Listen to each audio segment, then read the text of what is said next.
So it's time for the talking part. Let me invite one by one our guests to the stage and give them a proper introduction. First of all, our guest of honor, the woman to whom this day and this festival pays homage, the actress who gave life to one of the most ingenious original characters, the one-eyed Avenger Frigga in Bo Arnevi Benius's ultra cult thriller A Cruel Picture, which we will see tonight at 8.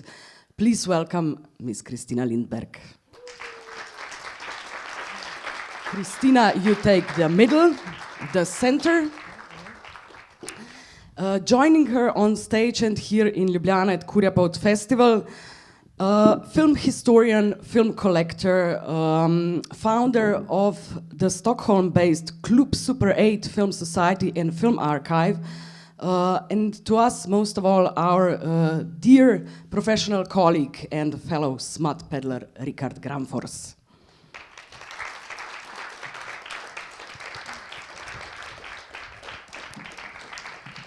And ours and your MC for this masterclass, also guest of KURJA POLT number 4, Dr. Steve Jones, senior lecturer in media studies at Northumbria University and an expert in horror, philosophy and sex, or rather the combination of this very unholy trinity. Please, Steve, join us on stage.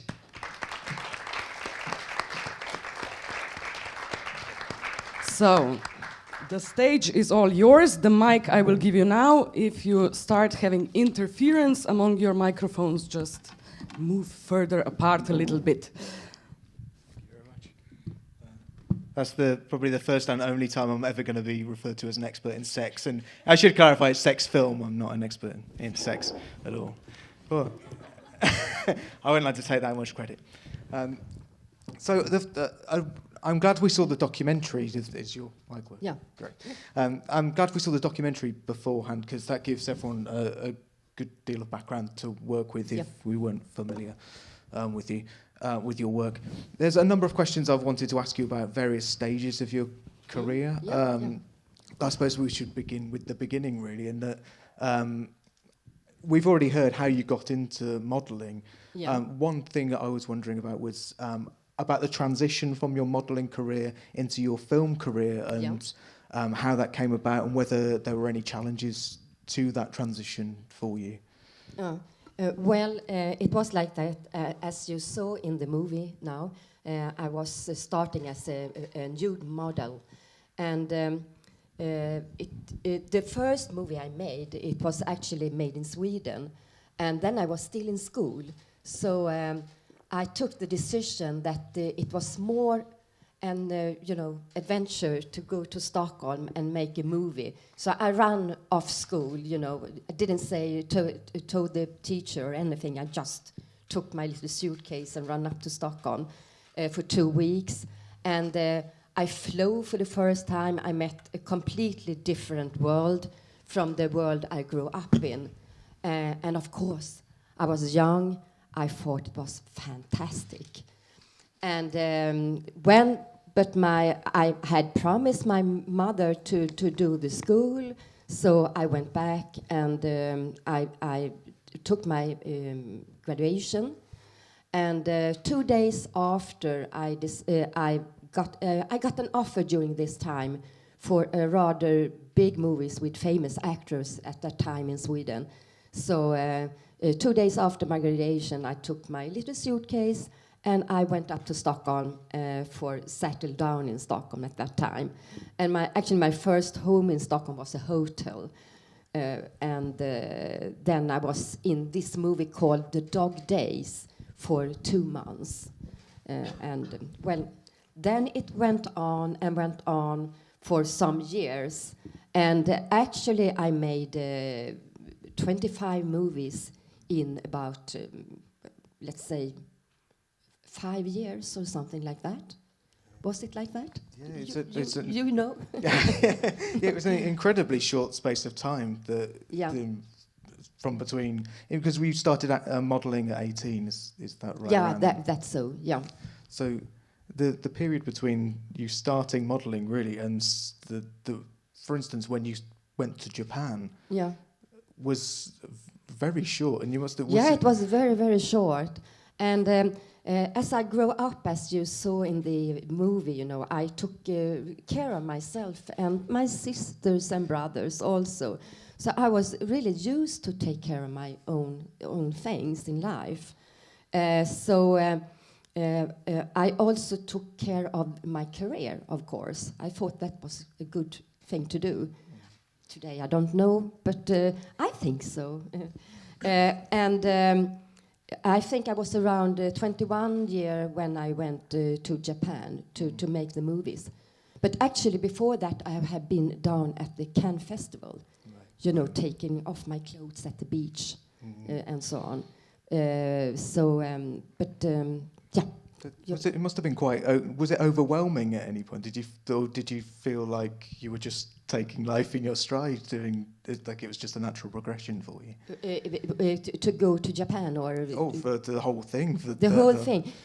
Yeah, I don't know really how I think it. You know, I would like to run away from the life I had when I grew up, of course, I saw this life was so different and so fascinating. So of course, you know, it attracted me a lot. Sure. What was the question? I'm well, a little bit. Because I was wondering about when you went to Japan, for instance. Did you have a translator with you? In Japan in the early 70s, the people hardly spoke no English. And I don't think they speak English today either. Not so much. No. So I had a girl that translated for me. Yeah, I had to have that. Yeah. I was wondering whether, because I know you speak some English lines during the films, but also some Japanese. So I was wondering if you knew any of the language before you went, or no. but actually, I dubbed myself into Japanese. I did. But I don't know what I said. That's what I was partially. I was wondering whether you had a translator, because it must have been quite an overwhelming experience as it was, just suddenly going somewhere so different. Yeah, because in Japan at this time, I worked for the company called Toei Company, and it was the biggest, some of the biggest film company at that time, and it still exists today. That's funny, it was like going to the old Hollywood in some ways. They build up those houses indoors and those scenes, and it was very, very fascinating. It was a lot of people, you know. They have a Japanese to light my cigarette. I was a stupid girl at that time. I smoked, but and even make my tea. And everything, you have people around you all the time. So I got rather spoiled in some ways. But in other ways, you know, you have to work like hell. Yes. You know, you worked 8 or 9 hours for the movie during the day. And then afterwards, they thought it was a brilliant idea to put you to a TV show. When I was there, they thought it was even a better idea that they came to my hotel room and I did nude modeling in the middle of the night. Wow. And I coped with this for 2 months or something like that. Yeah. Did those 2 movies, this Sex and Fury and Traveling to Japan. And they asked me, Christina, would you like to make more movies in Japan? And I thought, well, no, I don't think so. At that time. Today I regret, because it had been very nice to have some more Japanese movie from the 70s. But actually I got a telegram and they asked me if I would like to do this movie Anita with Stellan Skarsgård. And I thought, well, I better go home and rest myself for a while. Was it a relief to get that offer for Anita to come back to Sweden? Yeah. I'm quite glad you did, in the sense that that's one of my favourite of your films, as I've said to you last night. At that time I had made a lot of movies. So I self-educate myself during the time. You know, in the beginning, I was extremely shy, and I think, you know, I took off my clothes and I was raped and everything. But I think you can see that I have this distance and the shyness when I act, some kind of to prevent myself, or in some way. But after a while, when it came to Anita, I felt more comfortable in front of the camera. I think and you can see that. I think it was really show. It's a really complex part for anyone who hasn't seen Anita. It's the story of well, you can probably tell the story better. No, you can tell the story. It's the story of a nymphomaniac, but not in the sense of the Swedish sin sort of a woman liking to have sex all the time. It's your character is built around. She has very low self-esteem. She seeks out men, has sex with them, and then almost instantly weeps afterwards and talks about how she wants to die and so forth. And it's a really complex and quite tragic character. I even think, talking about a thriller and Tarantino, I think this movie, Anita, and you know about it, Lars von Trier. He's a very well-known director, a Danish one. He's very strange. saying many funny things, but you can tell about that. He really I mean, a few years ago, Lars von Trier obviously made the film Nymphomaniac, and he cast Stellan Skarsgård as the psychiatrist, which is basically the same role he does as a psychiatry student in Anita. So obviously, I think actually I know the Swedish journalist that tipped von Trier off that he should cast Stellan in that part. Kind of interesting. And they make this nymphomaniac exactly the same story in some ways. So But you weren't invited back to reprise that role as part of Lars von Trier's film. You weren't asked to join Lars von Trier's film. As, no. Just I have done my thing, you know. And for those who don't remember Stellan Skarsgård, you've all seen him in Pirates of the Caribbean, for instance. So he's like a big name Hollywood actor now. Oh yes. Yeah. But he didn't get his penis out in that one, I don't think. Not in that one, but in quite a lot before that. What was the casting process like for the films that you were in? How much were you told about, for instance, how much sex and violence was going to be in the films? I was aware that I saw it like this, you know. I had a body, and I thought that people liked to look at it. So I knew that I got the parts because of my body, and maybe the innocent look I have had at that time. So, that was the part I got, you know.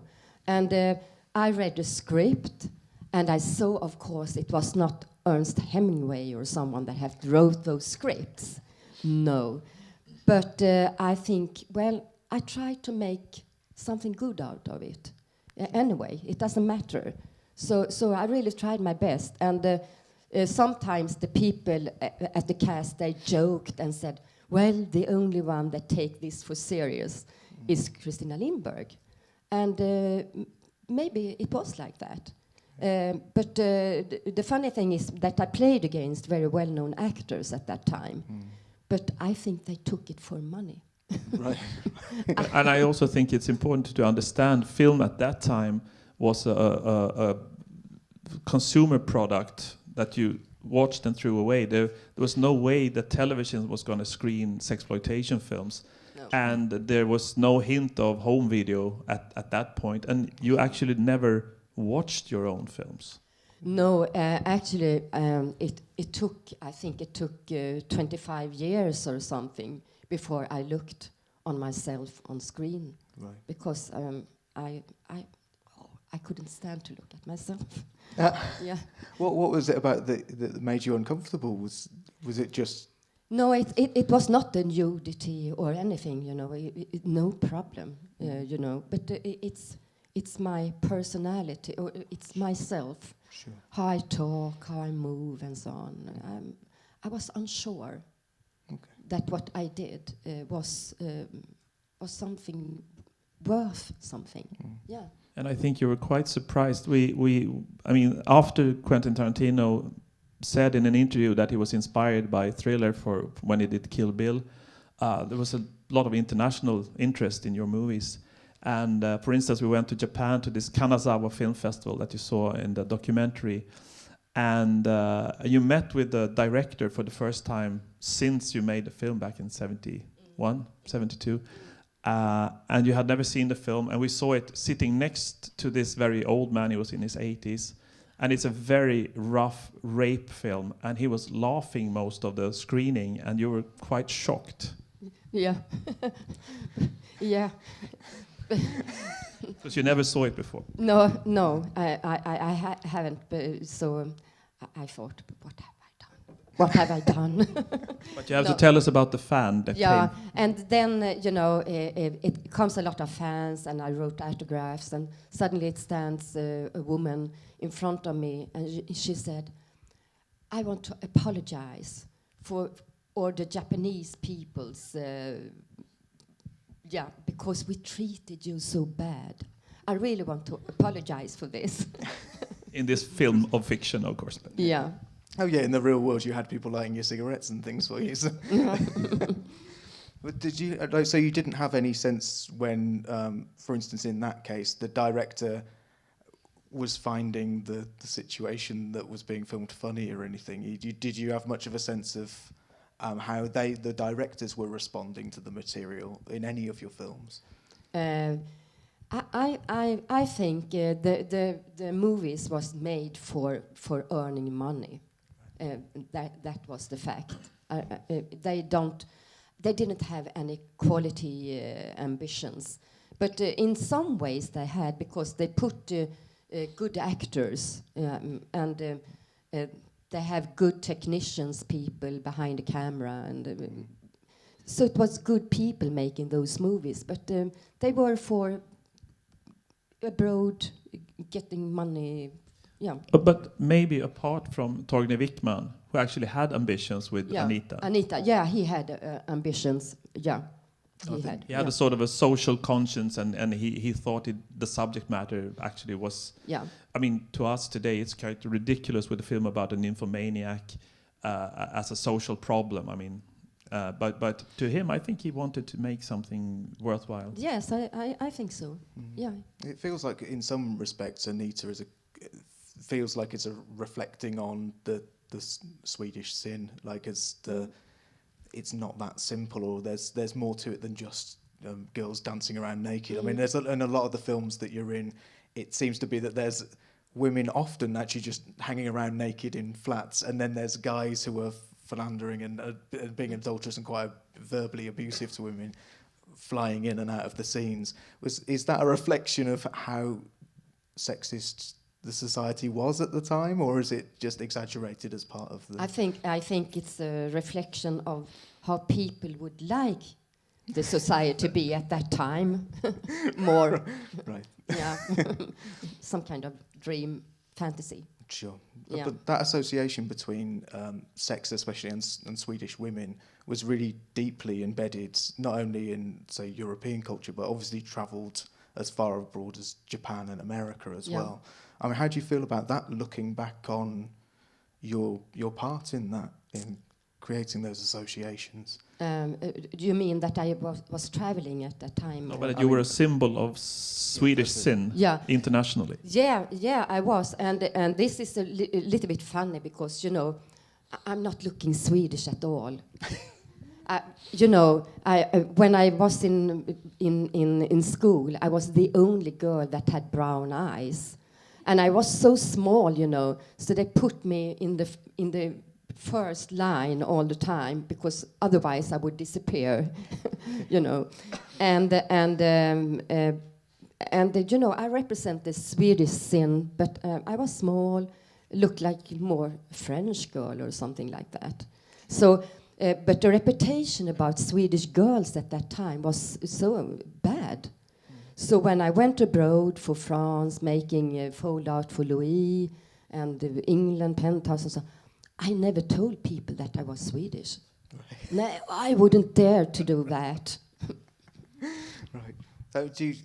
Looking back on it now, do you feel more comfortable now that you're distanced from it? Oh yes, Yeah. I feel very comfortable with the movies today because I can see other things in the movies. Sure. Yeah. Are there any of your films that you still haven't seen back since you made them? No. Have you seen the DVD release of Young Playthings? No. No. I haven't seen No. Young Playthings, Giursano. No, I have not. We'll have to arrange that, Edie. Yeah. And I can give you one.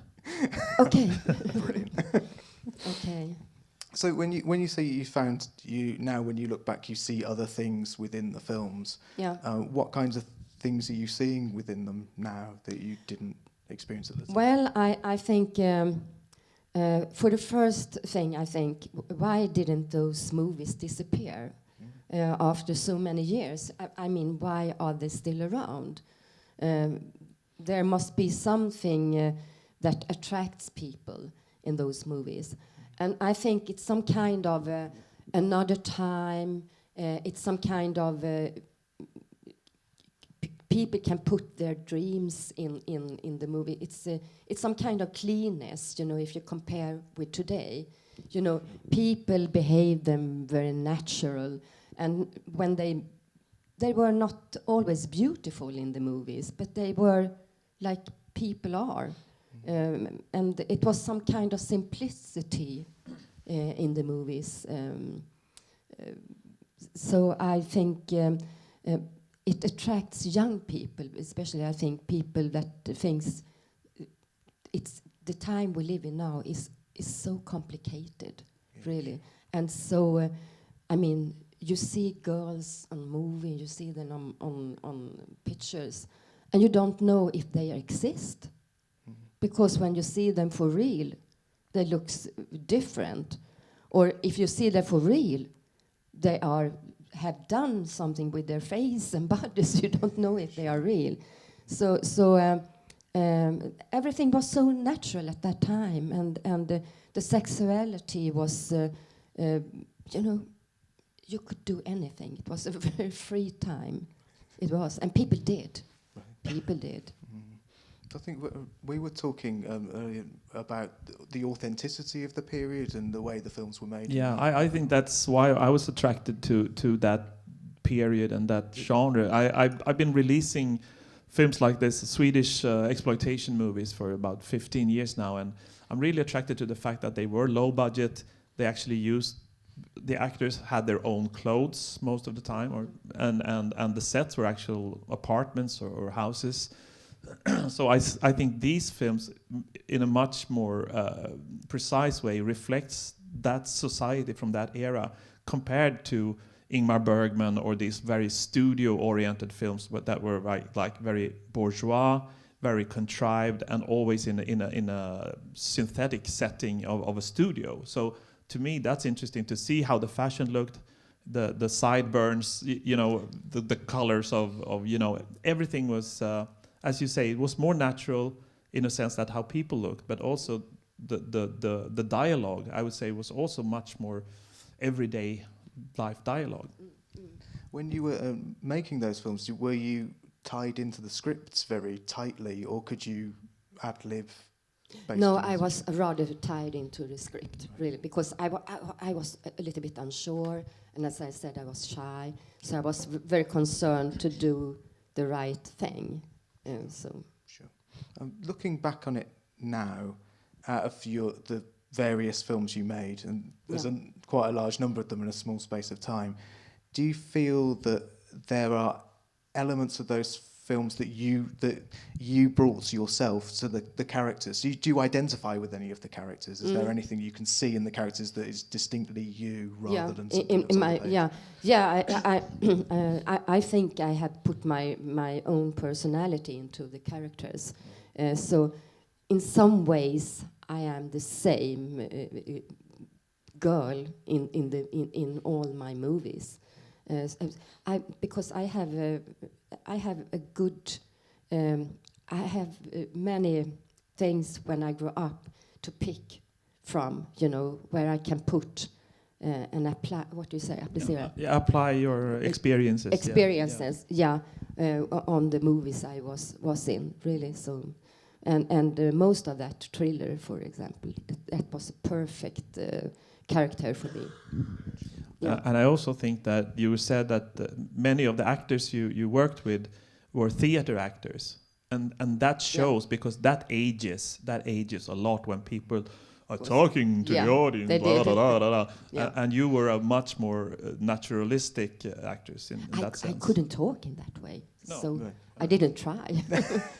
Thanks God. And I think that's why we still enjoy the films, because you feel timeless, as some of them have sort of, their acting has really aged badly, I would say. Yeah, okay, yeah. I mean, when I was watching back, I mean, before I was doing any of this, I was watching back a lot of your films in a short space of time in a way that I hadn't done before. And I was struck by how similar some of the characters were in terms of their personalities, if not in terms of the plots. So do you think of your characters as being, for instance, I thought of them as being quite independent, like figures. Do you think that comes from your personal life and your personal experiences? Yeah. I think you know, I've always had an independent view of my life, you know, because when I was very small, I told myself, I will never marry, I will never have children. I want to be free. I want to do whatever I want in my life. But sadly, I didn't, because I was with a man for over 30 years. But it doesn't matter today, you know. Now I'm free like a bird. Really. That's one of the phrases you used in the documentary, and that you're a lone wolf, or that you're excluded, or like you're an outsider. And those themes come across quite strongly, I think, in your characters. They all seem to be those kind of people. Yeah, and I don't want anything to hold me, you know. Sure. I want to feel totally free. That's important. And I think it's interesting now here today at the festival that we're actually going to see your sort of pivotal moment, the film that made you very, very famous, and the very first film you ever made in Sweden, which is also quite interesting, because it's about a young girl from the countryside coming to Stockholm to see a new life, which is also kind of similar to your story. Yes, it is. Yeah, in some way. Do you think of them as being strong characters? Because often they're also quite tragic characters in some ways. They are limited in some ways, but you still think of them as being strong. Those characters in the movies. Yeah, but, in some ways, you know, it's a little bit sadness over her, and you know, as I said, they called me the girl that never smiled in school, and I'm not, you know, laughing like that, but I'm a smiling girl. I think I am. I think it feels that they're quite resilient characters because of that. That they. I don't laugh like, you know. But since Rikard mentioned that you being a girl coming from the country. I can't resist asking you about the mushroom video that you made in the 90s. Yes. Can you please, there was a very small clip of it in the documentary. Can you please tell me more about the mushroom video? I'd love to know about it. Everyone asks about the mushroom video. And I did it just for fun. I'm very addicted to the nature. I love nature. I'm happy to say I live very close to nature. And one day I thought, I love picking mushrooms, you know. I can go in the wood in the morning and go out in the evening, you know, when it's dark almost. But I thought, why not making a mushroom school? Christina's mushroom school, isn't that something? Me and Bosse, where I lived together, we made this mushroom school. And to be sure, you know, I asked the professor. So he said, this mushroom is okay. I had to do that. Yeah. So all the mushrooms I show in this video, it's 20 minutes long, is eatable. You can eat them, yeah. But What year was it? 84, I think. No, 94. 94. Right. I think it was in the 90s that it came out. 94, yeah. But you should try picking mushrooms. I'd love to try, but I need to get your video first so that I know which ones. Yes, you will get that. But we actually heard from Petra here that it's a big tradition in Slovenia to pick mushrooms. Everyone's nodding. Yes. Yeah. And it's funny, isn't it? It's a good time picking mushrooms. Yeah. Now, 40 years after the height of the films that we're talking about in this era, you're making a comeback, as we saw in the documentary. Yeah. I understand that Cry for Revenge is currently still in post-production. Can you tell us a little about that? Yeah, the director and the producer, they didn't came along, and I don't think they will. So they probably are not going to show this movie. Right. No. And I think there are also even some scenes still to be shot. I think it's not even finished. No, it's not even finished. But I don't care. I have done something better. Yes, so this is the other thing that we wanted to talk to you about, is that you've got a new film coming out called Black Circle. Have we got the trailer available to watch that? Can we? I think there's a teaser trailer for it. So if we could see that yeah, be great. We have contact. Yeah, okay.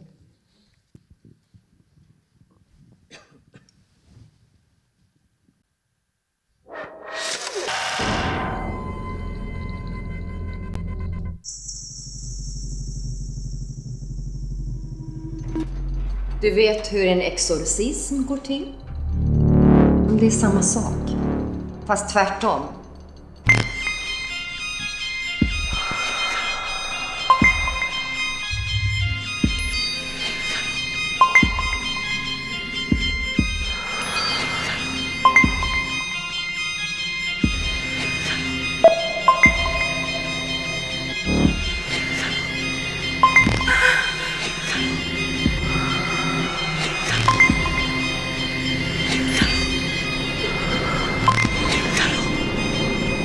Nej men titta på den här.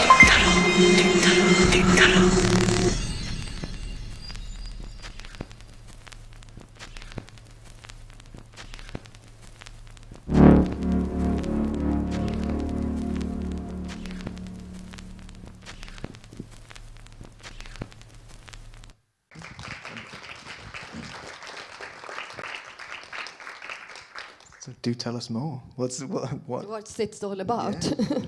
Well, I play a mysterious woman in my own age. That's good. And the story is that my father and me, in the beginning of the 70s, we produced a vinyl record together. And then he died, and I take over this. And I meet some sisters get hold on this vinyl record. And we can have to tell it's a hypnosis record. Yes, it's a hypnosis record. Yeah, and then it happens really strange things. I mean, really. So it's a horror movie. You can say so. Yeah. Right. It ends up in a horror movie. Right. I'm the horror. But you actually said, since we go to many horror film festivals and horror conventions, that's your fans now, so it's really perfect to be in a film like I love to be in a horror movie, really. That's the thing. Great. When are we looking at the film coming out? Like how far away? Yeah, it was shot last summer and it has been edited up to now, so it's basically done that far, and now there are special effects coming up.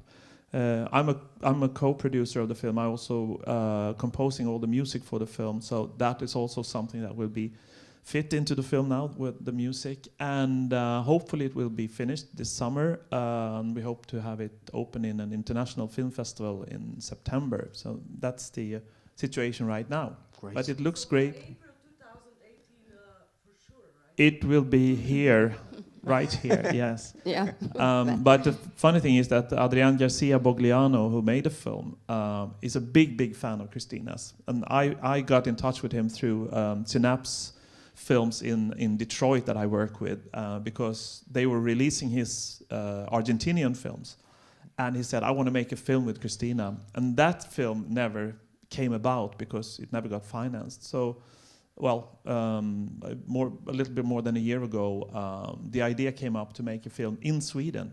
So this Spanish-speaking director made a script in English that I translated into Swedish, and he shot the whole film in Swedish, Wow. which is quite amazing. And then he started cutting it, and the first cut he sent to me, all the Swedish lines were perfect where they were supposed to be, and he doesn't know a word of Swedish. Wow. So that's one of the challenges, been the post-production challenges. Yeah. So how was it going back to making films after basically a 40-year gap? Because the industry must have changed a great deal as well as your... No, not the movies that I... Oh, right. yeah, playing. No, I felt like coming home again. It felt very, very good, you know. It was, you know, I'm not afraid of camera, and I'm not that shy anymore, and that's a good thing. No, it worked. It was like coming home. Okay. Yeah. And has acting always been something you've always wanted to do? Like when you were modelling, for instance, did you... Yes, when I was very small, I dreamed about to act, you know. So it has been a dream in some ways. So your mother is right in the documentary. She always liked to dress up and be a little princess or whatever. Yeah, little. Yeah, she was right. Yeah. I was just thinking about Thriller and thinking that's a strange kind of princess. But yeah, isn't it? well, we'll come to that later. You said in the documentary as well that you feel like your looks were used to sell a number of the films. Yeah. How do you feel about that, looking back at it now? No, you know, I have such a distance, and I think I had distance to that even at that time, you know. I thought it was all right. I thought that's what I could offer, and it was okay with me, because I didn't saw myself as an actress, so I didn't. So I thought it was okay, yeah. Sure. And a number of your films have been sold using your name and your image, that you're not in for a great length of time. No, for some minutes. So how do you feel about that in retrospect? Are you flattered by that? Yes, a little. Yeah, I must admit I am. But I think it's a pity when people buy a DVD for the sake of that I'm in it, and I'm not. So if I can say to people, I said, no, don't buy that one. Buy that one instead. But actually, speaking of which, we haven't really touched upon the films you made in Germany, because that's a very specific kind of film. You made, I think, four films. For German, yeah. I don't know if you all know about the Schulmädchen report films, which were like sort of short sketches, stories about girls, and also sort of pretending to be about social problems from time to time. But extremely silly films, extremely innocent films, but they made, I don't know how many, 8, 9? There's quite a number of them. Yeah. And you were in a couple of them. But and we saw one of them in Lausanne in Switzerland last September. Yeah. Had you seen that before? No, I hadn't seen that before. It was a big surprise. In what way was it surprising? Well, it was a very stupid film, I must say. It was one of the most stupid movies. This was about girls from different parts of Europe coming to Munich for the Olympics, and how they work, and some are prostitutes, and some are call girls, and some are au pair girls, and whatever. And just short stories that are extremely silly. Extremely silly. So how did you think about it at the time when you were filming it? Were they just like handing you a script and you just do this? And no, but the short films in Germany, I know I took them for the money. Sure. Really, I had some free time, and I thought, well, I'm going to be nude again. This is stupid, but it's okay. So that's the fact. Okay. As a final question. If you could go back in time and ask and tell your younger self one thing, if you could give them one piece of advice in retrospect, what would it be? Well,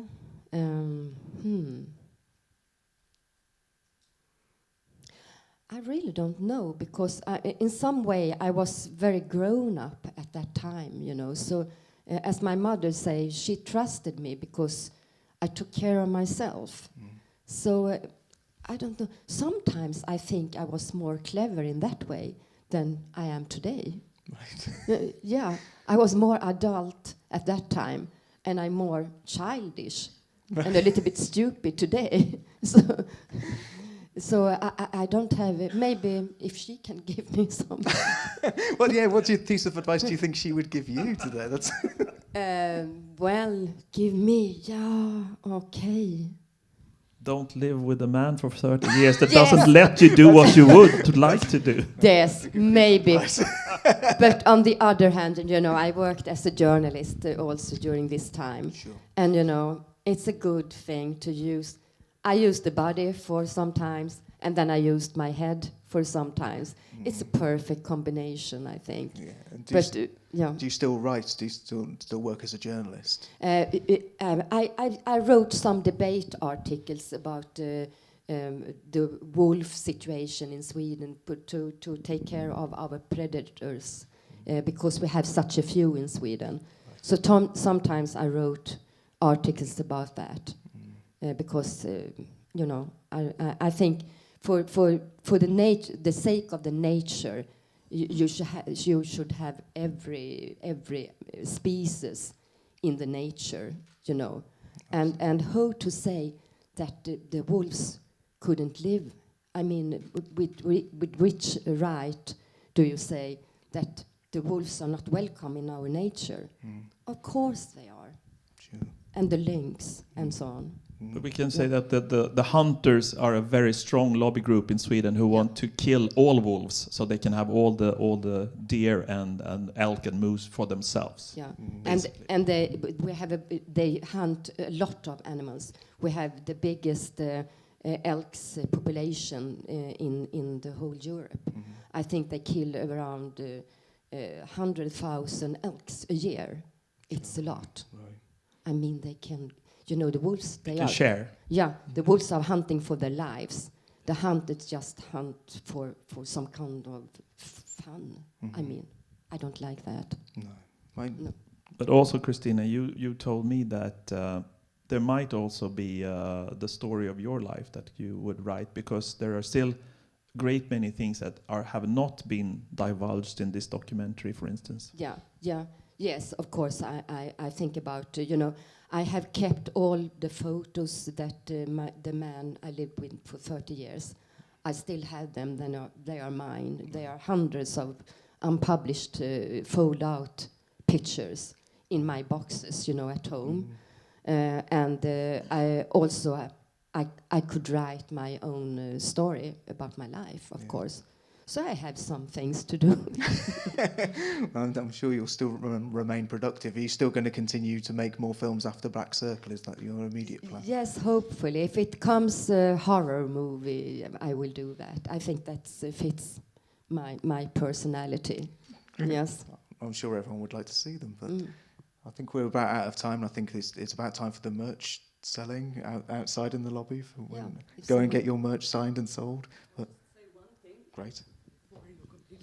So because we will start with the next film, we will not have Q&A with the public, which is a good thing, because after Thriller there is the time for you to ask the questions. So after the 8 o'clock screening, the time is reserved for the Q&A. Great. And now I leave it to And can I also say, all of you have to come back for Thriller, because that is the international premiere of the newly restored version of Thriller, and you will never ever have seen such a beautiful print of this film ever before, and as long as this one, so don't miss that. Great. It just reminds me to once again thank our guests, Christina Lindberg Thank you. and Richard Gramfors. Thank you very much. Thank you. Thank you.